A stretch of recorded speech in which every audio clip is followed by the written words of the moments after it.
We are going to demonstrate the application of the Cronin tri-panel knee immobilizer. Knee immobilizers are frequently used for the treatment of knee fractures, sprains, dislocations, and are also used after knee surgery. Begin by choosing the correct length knee immobilizer. It is critical to determine the proper length of the immobilizer prior to the actual application.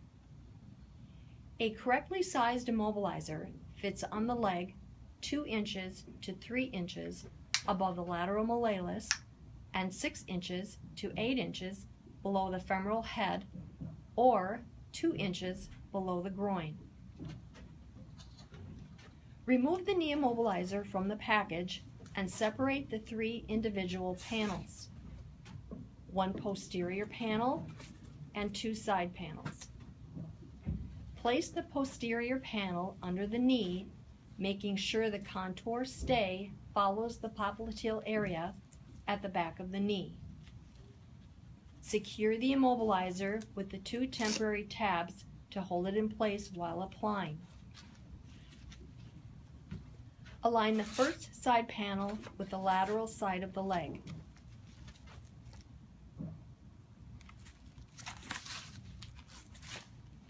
Align the second side panel with the medial side of the leg. Secure the hook and loop closure straps. For the best positioning, start with the straps closest to the knee. It is a good idea to go back and tighten the straps to make sure the immobilizer is securely positioned on the leg.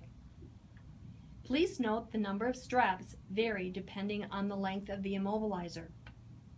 The optional patella strap may be attached for additional support and compression over the patella. This completes the application of the Cronin tri-panel knee immobilizer.